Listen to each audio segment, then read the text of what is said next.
வாழ்க வையகம், வாழ்க வையகம், வாழ்க வளமுடன். வாழ்க வையகம், வாழ்க வையகம், வாழ்க வளமுடன். குரு வாழ்க, குருவே துணை.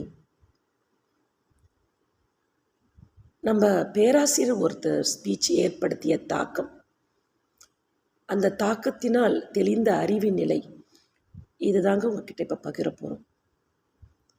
அந்த அறிவு நிலையாக, அந்த தாக்கமாகவும் அறிவு நிலையாகவும் நின்றது அருட்தந்தை அன்றி வேறு யாரும் இல்லைங்க. வாழ்க வளமுடன்.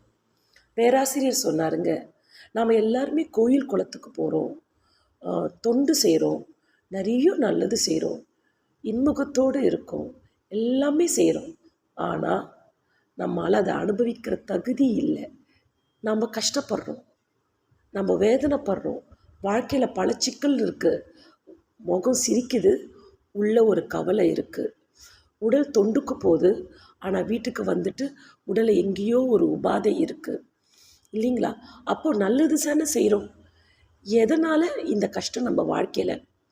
சில சமயங்களில் எனக்கு உடல் நலம் குறையும் போதோ மன்றத்தில் கேட்பாங்க, ஜெயா எல்லாருக்கும் நல்லது தானே செய்கிற, ஏன் நீ அடிக்கடிக்கு சிக்கார அப்படின்னு கேட்பாங்க. எனக்கு இவங்க கேட்ட கேள்வியும் ஐயா சொன்ன அந்த நிலையும் ஒத்திருந்த மாதிரி இருந்தது. நிறைய புண்ணியம் செய்கிறோம், ஆனால் ஏன் வாழ்க்கையில் கஷ்டம் வருது? அப்போ இந்த புண்ணியத்தை நான் வாங்கிக்கலையா? அப்போ அவர் சொன்ன விட பார்த்தோம்னா, அந்த புண்ணியத்தை அனுபவிக்கிற தகுதி உன் ஆத்மாவுக்கு இல்லை. புண்ணியத்தை செய்யக்கூடிய தகுதி இருக்குது, புண்ணியத்தை செஞ்சிட்டிங்க, ஆனால் அதை அனுபவிக்கிற தகுதி நாம் இன்னும் பெறவில்லை அப்படின்னு சொன்னாருங்க. இது கொஞ்சம் குழப்பமாக ஆயிடுச்சு. புண்ணியத்தை செய்கிறோன்னா அதை நம்ம தானங்க அனுபவிக்கணும், அது எப்படி இல்லைன்னு சொல்கிறாரு? இது ஒரு உதாரணத்தோடு ஒத்திட்டு பார்த்தோங்க. நம்ம வீட்டில் 1,00,000 ரூபா புடவை வாங்கி பீரோவில் வச்சுருக்கோம், ஆசையாக பார்த்து வாங்கி புடவை. ஆனால் என் உடல் நலத்தை நான் சரியாக கவனிக்காததால் நான் படுக்கையில் படுத்துட்டேன். இப்போ அந்த 1,00,000 ரூபா புடவையை அனுபவிக்கிற தகுதி என் உடலுக்கு இருக்கா? இல்லைங்களே. என் உடல் நலம் இல்லாததால் நான் வெளியே போக முடியல, ஒரு ஃபங்க்ஷன் போக முடியல, அதனால் அந்த புடவை அங்கேயே இருக்குது. அப்போது என்னதான் 1,00,000 ரூபான்னாலும் நான் நல்லா இருந்தால் தான் அந்த புடவையை அனுபவிக்க முடியும். இல்லைன்னா நாளைக்கு வர என்னோடய ஜென்ரேஷன்ஸ் யாருன்னா அனுபவிப்பாங்க, நான் அனுபவிக்க முடியாது. ஆனால் ஆசைப்பட்டது யாருங்க? நான், இல்லைங்களா?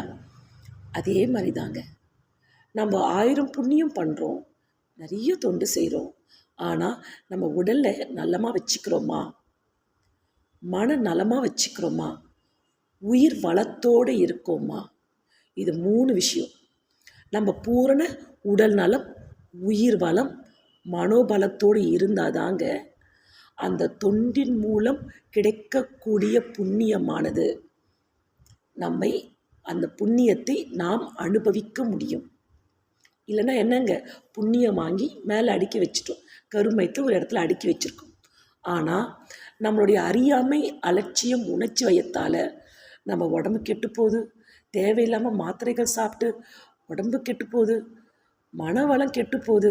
சில பேரை நினச்சி ஏங்கி நடக்குமா நடக்காதா, வருமா வராமா அப்படி நினச்சி மனசு கெட்டு போகுது, உயிர் வளம் கெட்டு போகுது, நோய் எதிர்ப்பு சக்தி போயிடுது. இப்போ இதெல்லாம் போன பிறகு நாம் அந்த புண்ணியத்தை எப்படி நம்ம அனுபவிக்க முடியும்? உடற்பயிற்சி செய்கிறோம், உடற்பயிற்சி செஞ்சுட்டு அதோட பூரண பலனை அனுபவிக்கணும். ஆனால் என்னால் அடிக்கடிக்கு சிக்காரேன்னா, அப்போது உடலை சார்ந்து ஏதோ ஒரு தவறு செய்கிறேன், எங்கேயோ ஒரு அலட்சியம், எங்கேயோ ஒரு அறியாமை. அப்போ என்ன ஆகுதுங்க, அந்த எக்ஸசைஸோட பூரண பலனை என்னால் அனுபவிக்க முடியல. தவம் நல்லா செய்கிறோம், ஆனால் வாழ்க்கையில் சிக்கல் குழப்பங்கள் வருது. அப்போ என்னங்க, அவேர்னஸோடு நான் தவம் செய்கிறேனே தவிர சச்சோதனை செய்யவில்லை. அப்போ தவத்தினால் கிடைக்கக்கூடிய புண்ணியத்தை அனுபவிக்கணும்னா கூடவே தற்சோதனை உயர்நிலையில் இருக்கணும், அயரா விழிப்பு நிலை தற்சோதனை இருக்கணும். அப்போ அது இல்லாத போது நமக்கு தவத்திற்கான புண்ணியத்தை அனுபவிக்க முடியவில்லை. காயக்கல்பம் செய்கிறோம். காயக்கல்பம் செஞ்சுட்டு நம்ம உயிர் வளத்தோடு இருக்கணும். ஆனால் தேவையில்லாத சிக்கல்களை மாட்டிக்கிட்டு எனர்ஜியை விரயம் பண்ணிக்கிட்டே இருக்கும் இல்லைங்களா? அப்போ என்ன ஆகுதுங்க, நம்மளுடைய உயிர் வளம் அங்கே பாதிக்கப்படுது. அப்போது பயிற்சினால் கிடைக்கக்கூடிய புண்ணியங்களையும் நம்ம அனுபவிக்கணும்னா நம்ம எப்படி இருக்கணுங்க? விழிப்பு நிலையோட, அயரா விழிப்பு நிலையோட, விளைவறிந்த விழிப்பு நிலையோட வாழணுங்க. ஏன்னா ஒன்ஸ் அருட்தந்தை நம்ம ஆட்கொண்ட பின்ன நம் வழியாக அவர் செய்கிற செயலுக்கு அத்தனையுமே புண்ணியத்தை நமக்கு தாங்க கொடுக்குறாரு. அவருக்கு இல்லை, நமக்கு கொடுத்துட்றாரு. இந்த உடலை பெற்று இந்த உடலை ஆட்கொண்டு நம்ம அறிவின் வழியாக கலந்து அந்த புண்ணியத்தை செய்ய வைக்கிறாரு. அதுக்கான மொத்த பலாப்பலனை நமக்கு கொடுத்துட்றாரு. இந்தம்மா வச்சுக்கோ, உன் வழியாக செஞ்சு வச்சுக்கோ, பரவாயில்ல, உன் உடலை உன்னுடைய ஆத்மாவை அதுக்காக நான் பயன்படுத்திக்கிட்டேன், நீயே இந்த புண்ணியத்தை வச்சுக்கோ நமக்கு கொடுத்துட்றாரு. அதை அனுபவிக்கணும் இல்லைங்களா? அப்போது என்ன பண்ணணுங்க? விழிப்பு நிலையோட பயிற்சிகளை விழிப்பு நிலையோட செய்யறது பத்தாமல் அந்த பயிற்சியின் மூலம் கொண்ட பலாபலன்களை அனுபவிக்கிறதுக்கான தகுதி நம் உடல் உயிர் மனதுக்கு நம்ம பெற்று கொடுக்கணுங்க. ஸோ இந்த சிந்தனை உண்மையிலேயே என் வாழ்க்கையில் ஒரு பெரிய மாற்றத்தை கொடுத்துடுங்க. கிட்ட பகிரணும்னு விரும்பினேன். குரு அருள் வழியாக இதை இங்கே பகிர்ந்துட்டேன். நன்றிகள். வாழ்க வளமுடன். வாழ்க வளமுடன்.